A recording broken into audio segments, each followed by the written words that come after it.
Good morning, students. Hope you all are well and healthy. So, today we are going to start the next chapter, that is last chapter of the first unit, that is errors of measurement. So, the name itself defines the what we are going to discuss in this chapter. Errors of measurement mean to say जब भी हम कोई practical कुछ करते हैं, ठीक है ना, उसमें क्या बेसिकली एरर्स आ जाते हैं ना। तो जो एरर्स होते हैं वो एक्चुअली क्या होता है कि एरर का क्या मतलब है, जो मतलब सही रीडिंग या सही हमें वो प्रोसेस है जो हमारा सही ना होता हो, उसे हम क्या बोलते हैं, errors. Okay, so basically the measurement is essentially a process of comparison. So measurement क्या है, measurement is basically a comparison. Okay, the process of comparison we can say. So mean to say the difference between the true value and the measured value of quantity is called error of measurement. Okay, so means क्या होता है, जो difference होता है true value में और measured value में, means जो हमारी प्रैक्टिकल वैल्यू ऑलरेडी हमें दी होती है और हम जो जो हमें एक्चुअल वैल्यू दी होती है और हम जो प्रैक्टिकल करके देखते हैं, समटाइम क्या होता है कि वो वैल्यू है थोड़ी अलग आ जाती है, ठीक है ना। So the difference between the difference between that values, that is true value and the measured value of quantity, हम उसको क्या बोलते हैं, errors of measurement. So let's discuss the error of measurement one by one.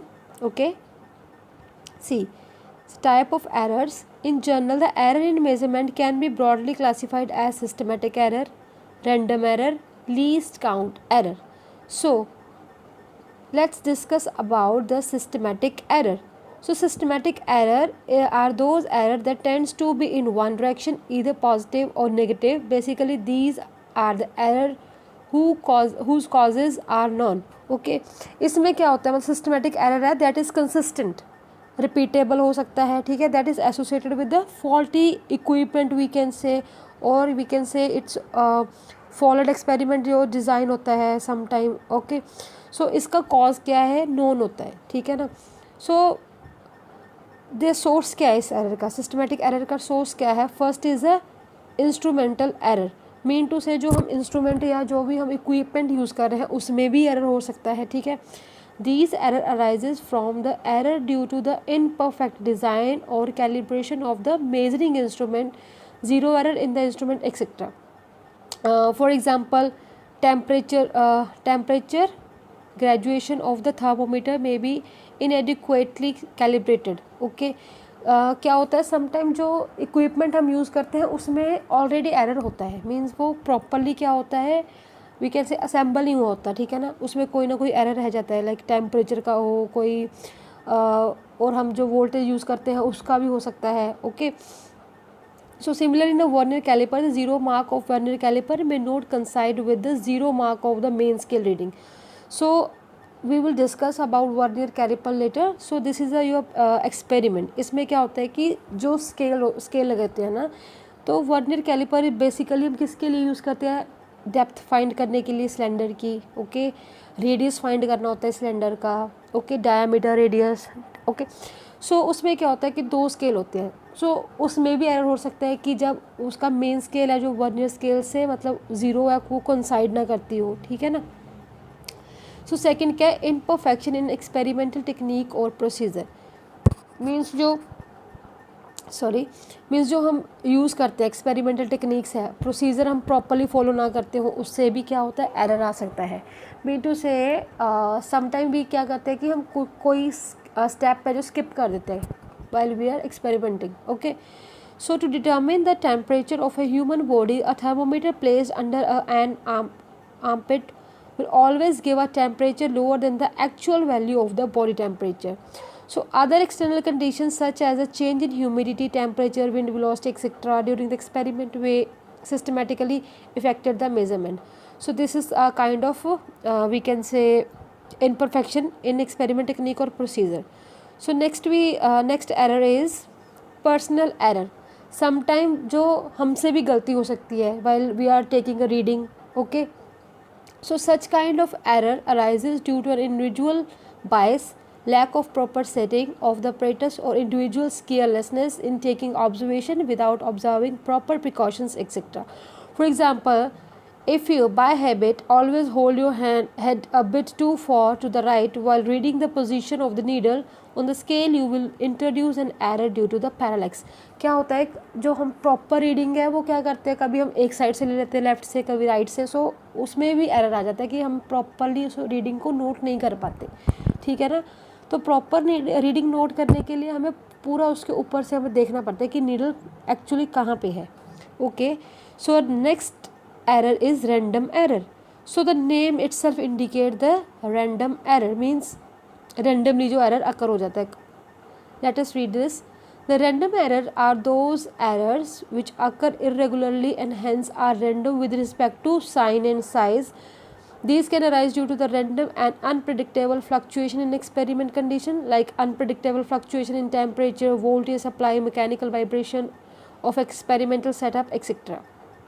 Personal error by the observer taking reading, etc. For example, when the same person repeats the same observation, it is very likely that he may get different reading every time. Okay, so this is a random error.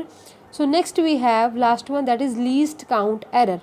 Least count error क्या होता है, जो least count basically क्या होता है, wait I will tell you what is the least count.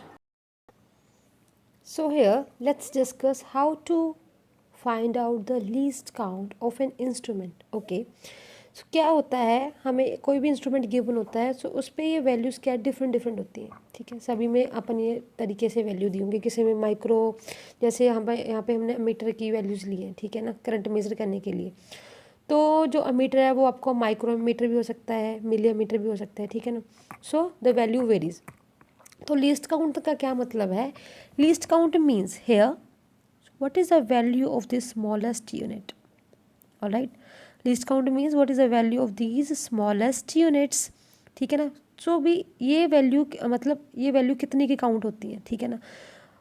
तो ये कितनी वैल्यूज है, 10, ठीक है ना. So here we have 10 division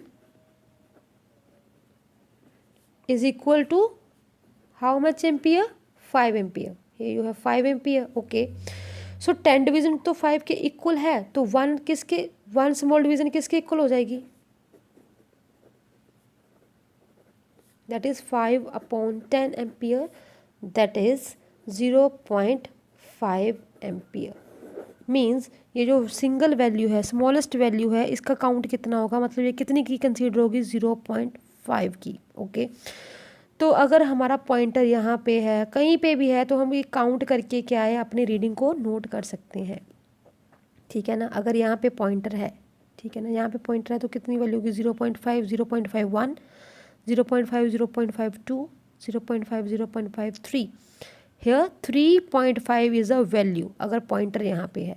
अगर यहाँ पे है, उसके अकॉर्डिंग क्या है, हम 10 में 0.5 ऐड करते जाएंगे, ठीक है ना, 0.5, 0.5, ठीक है ना. So this is how you will find out the this. We have calculate the least count and know how to calculate the least count. So next topic is absolute error, relative error and percentage error. Okay, so what is the absolute error? Let's discuss the absolute error. First of all, let's the value obtained in several measurement. हम क्या करते हैं, कई बार readings लेते हैं, तो हम क्या करते हैं, 4-5 वैल्यूज़ क्या ले लेते हैं ना, सो दैट हम एक्यूरेसी चेक करने के लिए कि हमारा जो रीडिंग्स है वो प्रॉपरली आ रही है या नहीं आ रही. तो हमने क्या यहाँ पे सेवरल मेजरमेंट्स ले ली, suppose A1, A2, A3 up to AN. Okay, so इनका अर्थमेटिक मीन लिया हमने. The arithmetic mean of these values taken as the best possible value of the quantity under the given condition of measurement as. तो हमने क्या ले लिया, अगर हमने मतलब वैल्यू क्या है, एक्यूरेसी में वैल्यू फाइंड करनी है. ओके, तो हम क्या लिखते हैं कि अलग अलग वैल्यूज लेके उनका मीन ले लेते हैं, ठीक है ना. तो हमने यहाँ पे क्या ले लिया, इनका मीन ले लिया, that is A1, A2, A3 up to AN upon total number of observation, that is N. Okay, so how to calculate the absolute error? What is the absolute error? Actually, the absolute error is a measurement of a physical quantity in the magnitude of the difference between the true value and the individual measured value of the quantity. क्या होता है, मतलब absolute error में पहले हम क्या करते हैं, मीन निकाल लेते हैं, ठीक है, सभी वैल्यूज़ का. सी यू कैन सी हियर, ठीक है. मतलब क्या करते हैं, हम मीन निकाल लिया हमने वैल्यूज़ का. कैसे निकालना है मीन, यहाँ से, मतलब सभी वैल्यूज़ का मीन निकाल लिया. तो हमने जो मीन निकाला है उसको क्या करना है, इंडिविजुअल वैल्यू में से माइनस करते जाना है, ठीक है ना।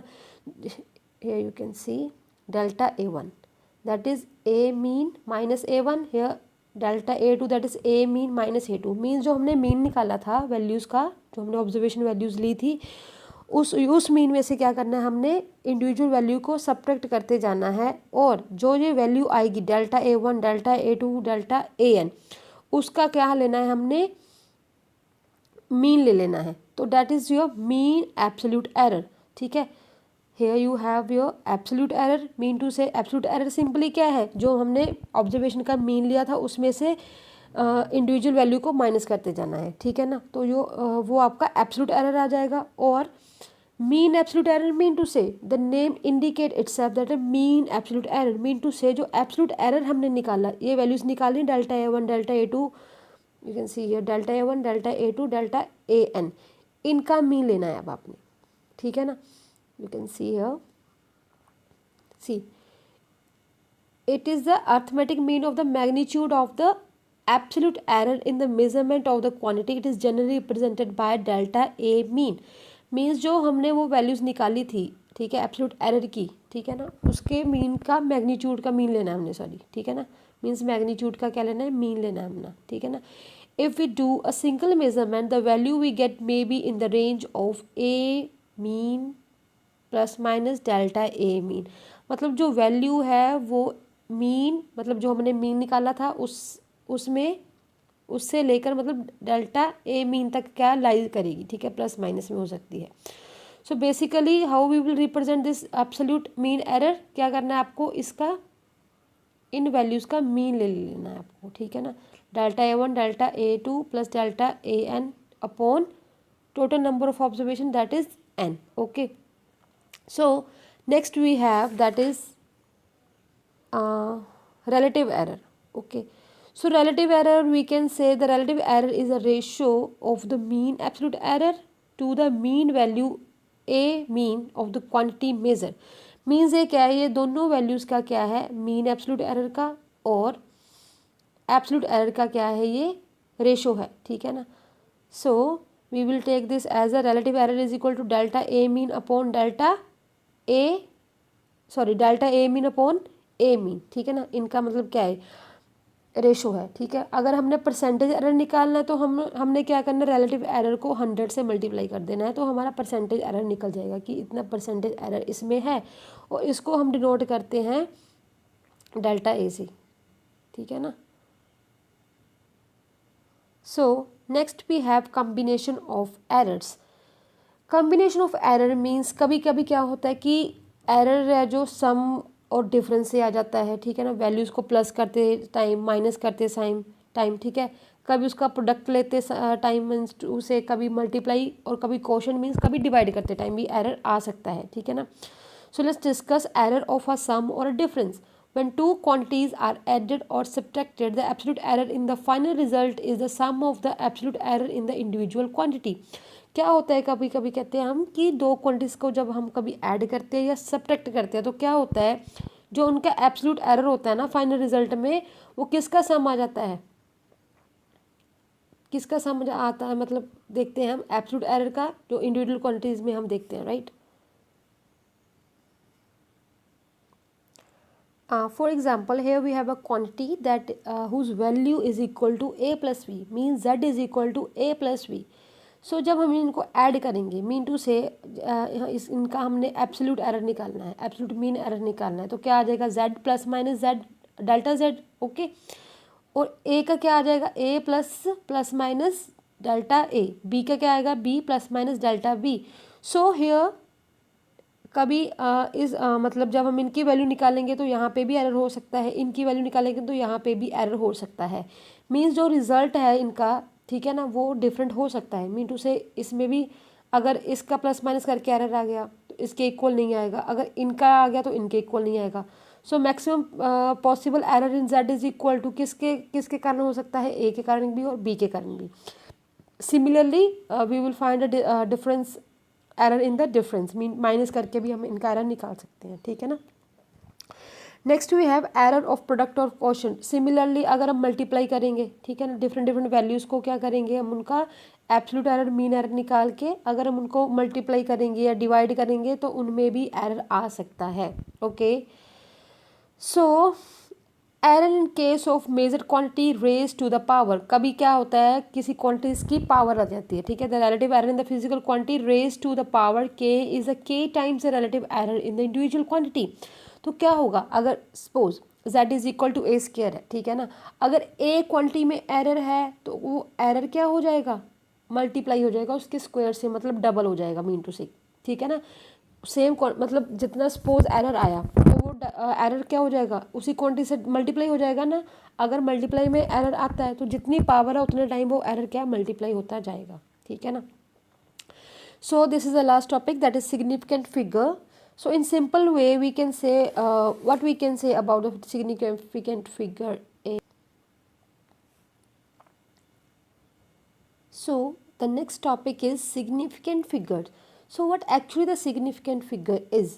क्या होता है, जैसे हम लिखते हैं 120, 120 मीन्स 120, ऑलराइट। सो उसमें सिग्निफिकेंट फिगर्स है जो 120 मीन्स उसमें 3 सिग्निफिकेंट फिगर्स हैं.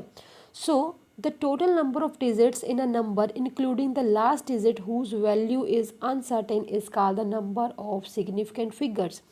मीन टू से जितने भी टोटल नंबर ऑफ डिजिट्स आते हैं नंबर में, ठीक है ना, सपोज एक हमारे पास 4 डिजिट नंबर है, ठीक है, 4 डिजिट नंबर में जो इंडिविजुअल नंबर है वो क्या है, सिग्निफिकेंट फिगर है, ठीक है। तो इसने क्या लिखा है, हुज वैल्यू इज़ अनसर्टेन, किसकी, द लास्ट डिजिट। समटाइम क्या होता है कि हम डिजिट्स हमारा डेसिमल में आ जाता है, लाइक 20.4. सो जो 0.4 में जो लास्ट डिजिट है 0.4, दैट इज़ अनसर्टेन, वो चेंज भी हो सकती है, right. So another definition of significant figure is the digit that are known reliably plus the first uncertain digit are known as significant digit और significant figure.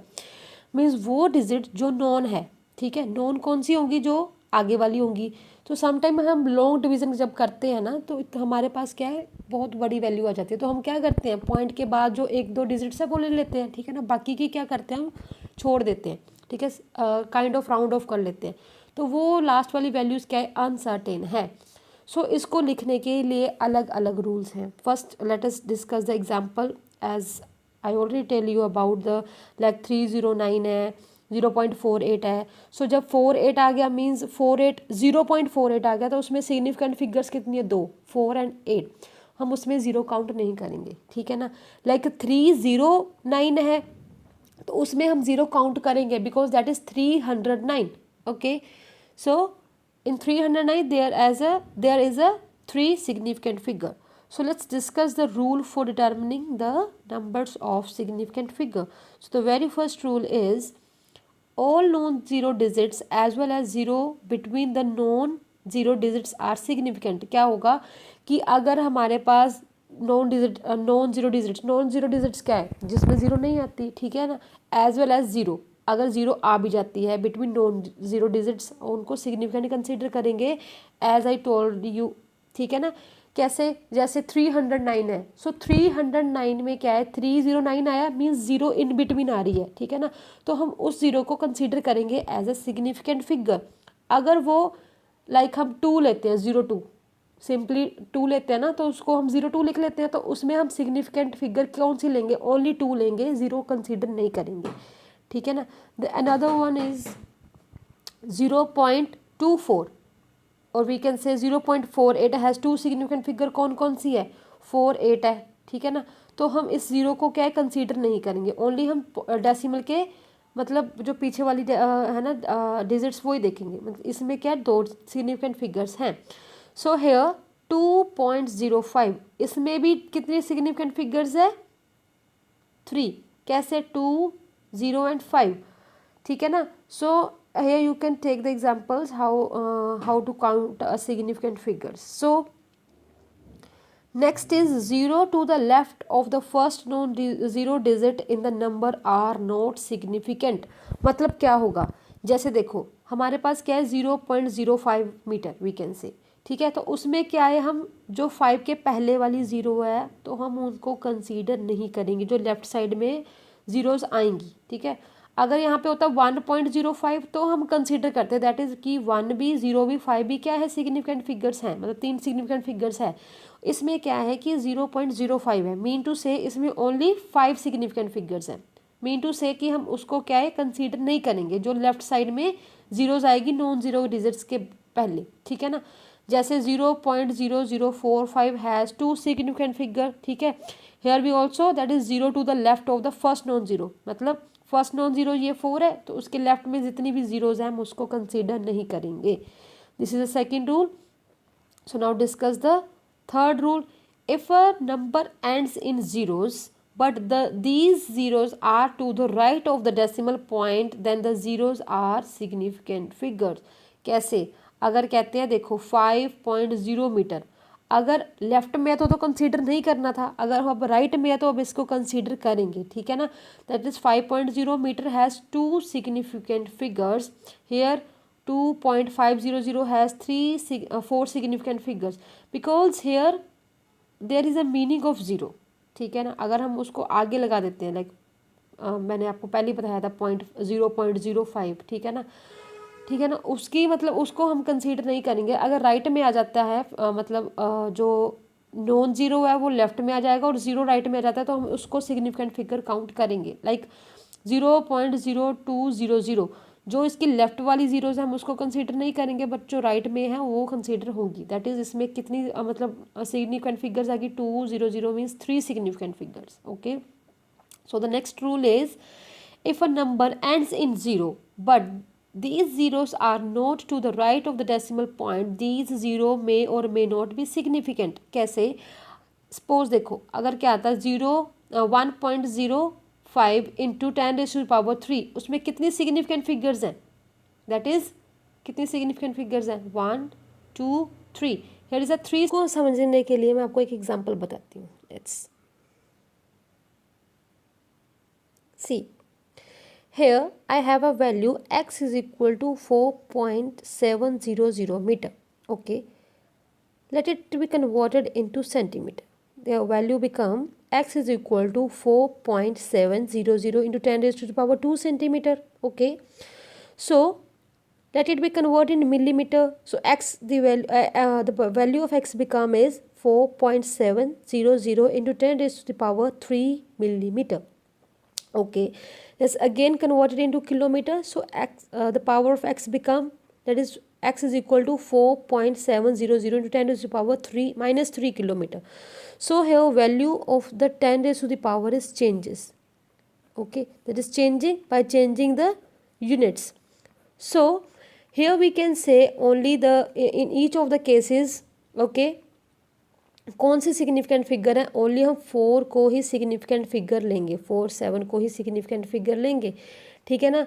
As a power of 10 is irrelevant to the determination of the significant figures, क्योंकि सब cases में क्या हो रहा है change हो रहे हैं 10 टू द पावर।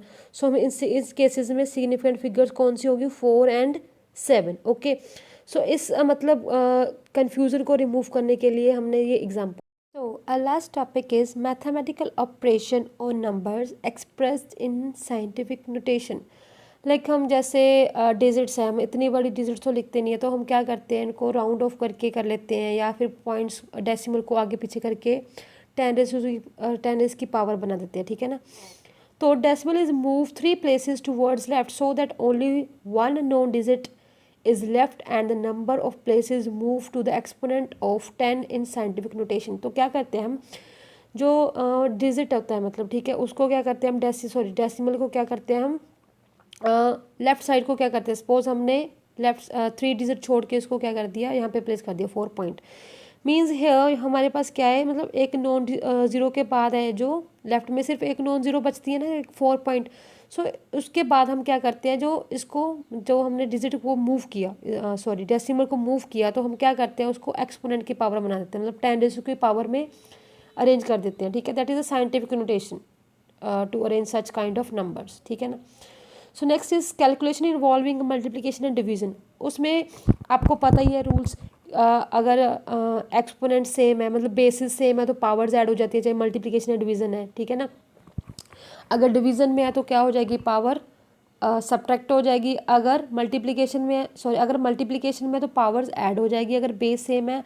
अगर डिवीज़न में है तो पावर सब्ट्रैक्ट हो जाएगी, ठीक है ना। इस केस में क्या होगा, अगर हमने इन दोनों को मल्टीप्लाई करना है तो हमने क्या करते हैं, जो ये एक्सपोनेंट्स पावर है मीन्स इनको क्या कर लेते हैं, अलग से कर लेते हैं, ठीक है, बिकॉज इनका बेस क्या सेम है, ठीक है, बेस सेम है तो पावर्स क्या हो जाएगी, ऐड हो जाएंगी, तो हम इनको सेपरेटली मल्टीप्लाई कर लेते हैं। 5.7 इंटू 4.2 है as you can see, okay, into 10⁻⁴ कितना बन गया 11।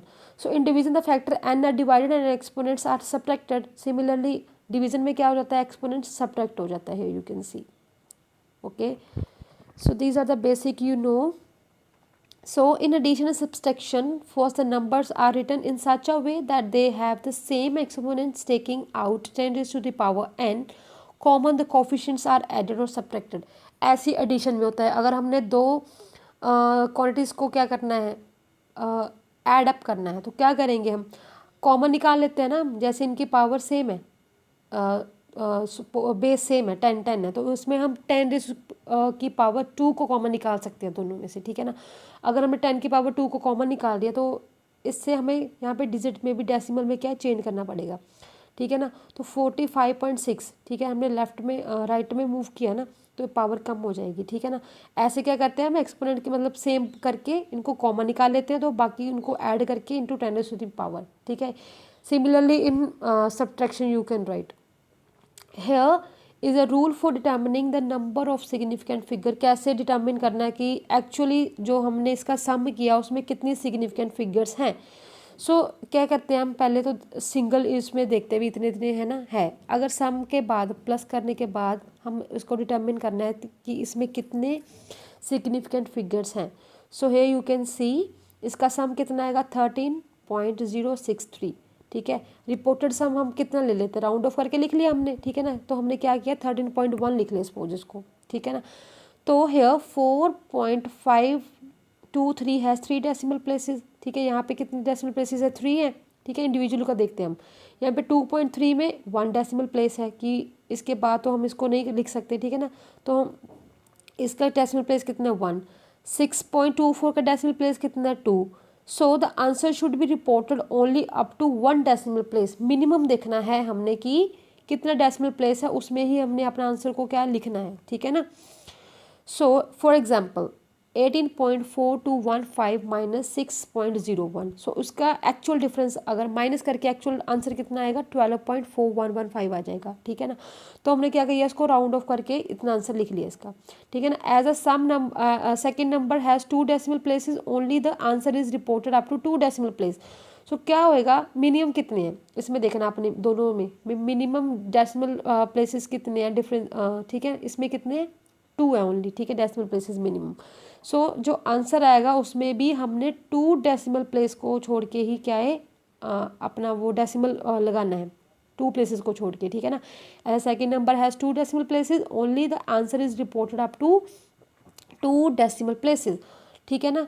Similarly you can see in another example, you can see in your book as well, okay.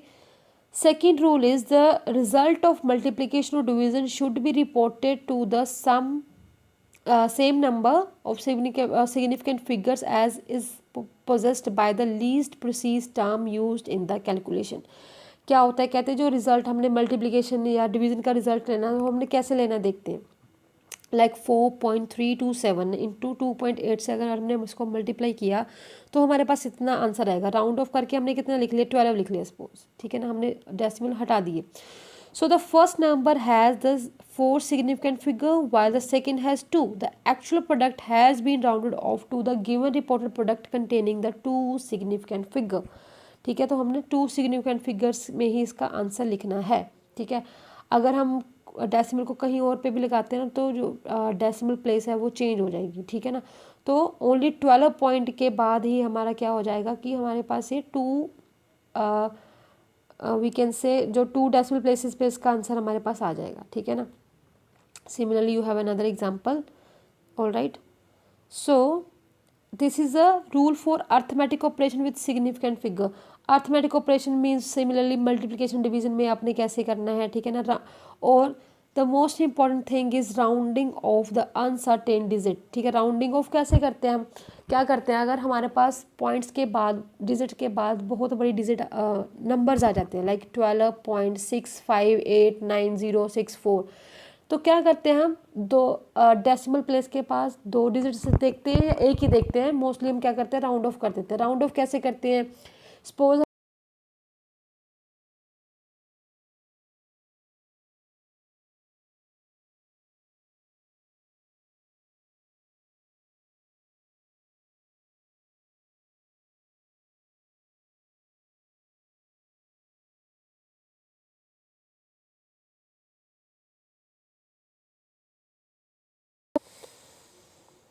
C for example 12.640325 है, तो हम इस फिगर को क्या करते हैं, राउंड ऑफ करके लिख लेते हैं। ठीक है ना, क्या करते हैं, हम इसको राउंड ऑफ कर लेते हैं। कैसे, देखो क्या करते हैं हम, बेसिकली एक दो डिजिट्स ही देखते हैं। ठीक है ना, तो हम क्या करते हैं, 12 मैंने सपोज 6 लिखता है, अप्रॉक्सीमेट। ठीक है ना आंसर। सो अगर यहाँ पे क्या होता है, 6 होता है, 6 7 होता है, सपोज 4 की जगह 7 होता, तो मेरा आंसर क्या होता है, 12.7 अप्रॉक्सीमेट। क्यों, हम देखते हैं अगर 5 से, मतलब ये वाला मतलब हमारा नंबर है जो अगर 5 से बड़ा है तो हम इसको एक काउंट ऐड अप करते हैं, मतलब इसको एक नंबर ज़्यादा ले लेते हैं। ठीक है ना, अगर ये 5 से छोटा है तो हम इसको सेम नंबर लिख लेते हैं। ठीक है, कम नहीं करते, सेम लिख लेते हैं। So this is how we will rounding off the figures. Okay, so with this your chapter is completed now.